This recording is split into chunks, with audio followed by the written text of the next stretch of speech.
Valmiki is known as Adi Kavi. He wrote the first poem, the Ramayana, the story of Rama's life, the hero of the story.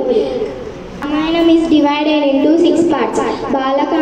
బాలకాండలో శ్రీరామచంద్రుడు వాళ్ళ తమ్ముళ్ళని చాలా ఉన్నతమైన స్థితిలో చూసుకోవడం జరిగింది. తరువాత కొన్ని రోజులకి విశ్వామిత్ర మహర్షి వచ్చి యజ్ఞ రక్షణం కోసం శ్రీరామచంద్రుడిని మరియు లక్ష్మణుడిని అడవిలోకి తీసుకోవడం జరిగింది.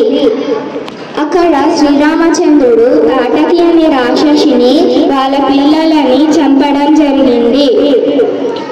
అక్కడ ఋషులందరూ సంతోషించి శ్రీరామచంద్రునికి ఆశీర్వాదం ఇచ్చారు. ఇది బాలకాండలోని భాగం. ఇప్పుడు నేను అయోధ్యకాండ చెప్పబోతున్నాను. రాముడు ఇంకా సీతమ్మ వారు వివాహం చేసుకొని అయోధ్యలో కొన్ని సంవత్సరాలు ఆనందంగా బ్రతికారు. మందార కైకేయికి చెడు మాటలు చెప్పి కైకేయి 2 వరాలు కోరింది.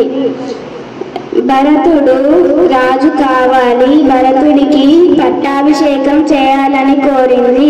2వ కోరిక రాముడు 14 సంవత్సరాలు అరణ్యలో జీవించాలని కోరింది. రాముడు జీవించడానికి ప్రవాహం చేస్తుండగా సీతమ్మ వారు కూడా వస్తానంటున్నది. దాంతో లక్ష్మణుడు వాళ్ళ తమ్ముడు కూడా వస్తానని చెప్పుతున్నాడు.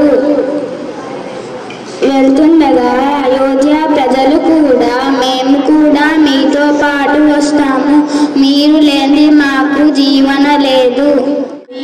నేను ఇప్పుడు మీకు చెప్పబోయేది అరణ్యకాండ గురించి. రాముడు ఇంకా సీత లక్ష్మణుడు కలిసి 10 సంవత్సరాలు చాలా సంతోషంగా అరణ్యవాసంలో గడిచింది. తర్వాత రాముడు దగ్గరికి వెళ్ళి నువ్వు చాలా అందంగా ఉన్నావు, నువ్వు నన్ను పెళ్లి చేసుకుంటావా అని అడిగింది. సీత అసలేమీ బాగాలేదు, నన్ను పెళ్లి చేసుకో అనంటే రాముడు తన తమ్ముడి దగ్గరికి పంపించాది.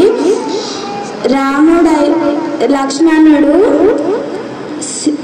నేను కూడా నిన్ను పెళ్లి చేసుకోను, నేను మా సీత వదినకి రాముడు అన్నయ్యకి సేవ చేస్తూ ఉండిపోవాలి అని చెప్పాడు.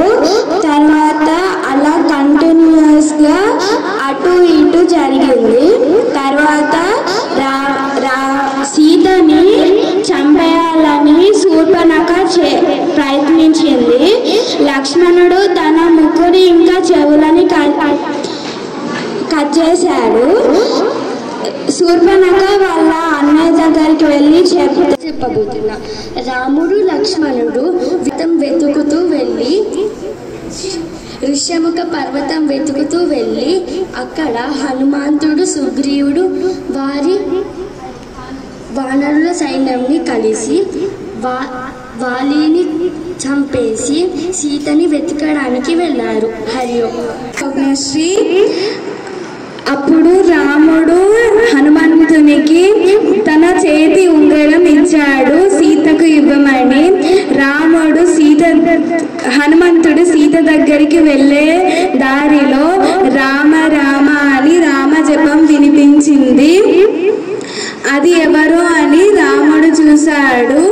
అది ఎవరో కాదు, రావణాసుని తమ్ముడు విభీషణుడు.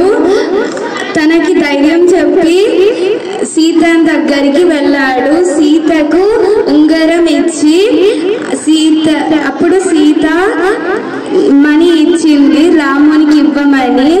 అప్పుడు హనుమంతుడు లంకను తగలబెట్టి రావణాసుని భయపెట్టి వచ్చాడు. ధన్యవాదాలు.